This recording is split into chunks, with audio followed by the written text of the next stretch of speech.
السلام علیکم ورحمۃ اللہ وبرکاتہ۔ آج کا موضوع زکوٰۃ کا نصاب اور کن چیزوں پر زکوٰۃ واجب ہوتی ہے۔ حدیث سے جو ہمیں واضح ہوتا ہے 4 چیزیں ہیں جن پر زکوٰۃ واجب ہوتی ہے۔ نمبر 1 سونا چاندی اور پیسہ، نمبر 2 جانور، نمبر 3 زمین سے نکلنے والی چیزیں جیسے غلہ وغیرہ، نمبر 4 وہ سامان جسے خرید و فروخت کے لیے رکھا گیا ہو۔ اب آئیے جانتے ہیں کہ ان کا نصاب کیا ہے۔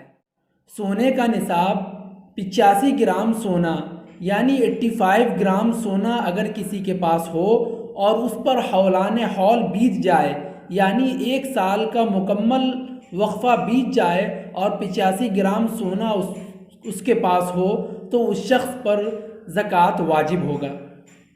ٹھیک بالکل اسی طرح چاندی اگر 595 گرام چاندی اگر کسی کے پاس ہو اور اس پر 1 سال کا عرصہ بیت جائے تو اس پہ بھی زکوٰۃ واجب ہوگا۔ لیکن سال کے مکمل ہونے سے پہلے اگر اس میں سے کچھ خرچ ہو جاتا ہے اور وہ نصاب تک نہیں پہنچتا تو اس پر زکوٰۃ واجب نہیں ہوگا۔ ہاں مگر جو اس خوف سے خرچ کر دے کہ مجھے زکوٰۃ نہ ادا کرنا پڑے تو وہ شخص گنہگار ہوگا۔ نمبر 2 جانوروں میں زکوٰۃ۔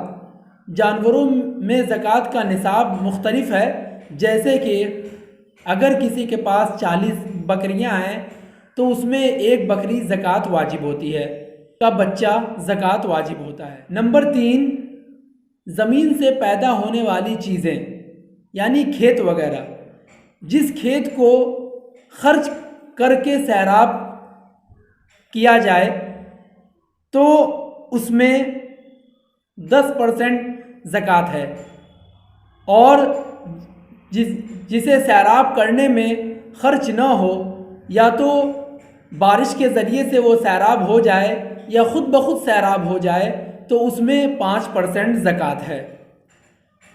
اب ماہانہ تنخواہ پر زکوٰۃ کا کیا حکم ہے؟ جیسا کہ ہم نے بتایا کہ اگر کسی کے پاس اتنا پیسہ ہو جس سے 85 گرام سونا یا 595 گرام چاندی خریدا جا سکے اور وہ مال اس کے پاس 1 سال تک رہے تو اس مال پہ بھی زکوٰۃ واجب ہوگا۔ اب آئیے جانتے ہیں کہ زکوٰۃ نہ دینے والوں کے سلسلے میں اللہ نے اپنی کتاب کے اندر کیا ذکر کیا ہے۔ جو شخص بھی زکوٰۃ کے نصاب کا مالک ہو جائے اور پھر بھی زکوٰۃ ادا نہ کرے تو اس شخص کو اللہ رب العالمین نے دردناک عذاب کی دھمکی دی ہے۔ قرآن مجید کے اندر اللہ تعالیٰ نے ارشاد فرمایا والذین یکنزون الذهب والفضة ولا ينفقون في سبيل الله فبشرهم بعذاب أليم يوم يحمى عليها في نار جهنم فتكوى بها جباههم وجنوبهم وظهورهم هذا ما كنزتم لأنفسكم فذوقوا ما كنتم تكنزون۔ یعنی اللہ رب العالمین کہہ رہا ہے کہ جو لوگ سونے اور چاندی کا خزانہ رکھتے ہیں اور اسے اللہ کی راہ میں خرچ نہیں کرتے انہیں دردناک عذاب کی خوشخبری سنا دیجیے، جس دن ان کے سونے اور چاندی کو آتش جہنم میں تپایا جائے گا اور اس کے ذریعے سے اس کے پیشانی پہلو کو داغے جائیں گے اور کہا جائے گا یہی وہ مال ہے جسے تم نے جمع کیا تھا، پس اپنے مال کا مزہ چکھو۔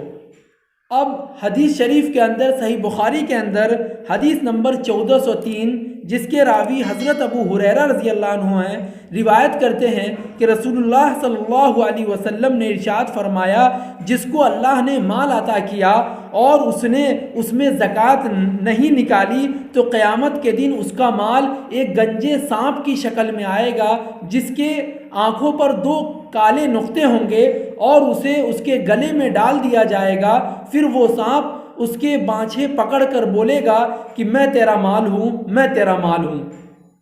سامعین کرام، ان تمام حدیثوں اور قرآن کی آیتوں سے زکوٰۃ کی اہمیت واضح ہوتی ہے۔ اسی لیے ہم تمام لوگوں کو چاہیے کہ جو بھی زکوٰۃ کے نصاب کے مالک ہوں وہ زکوٰۃ ادا کریں۔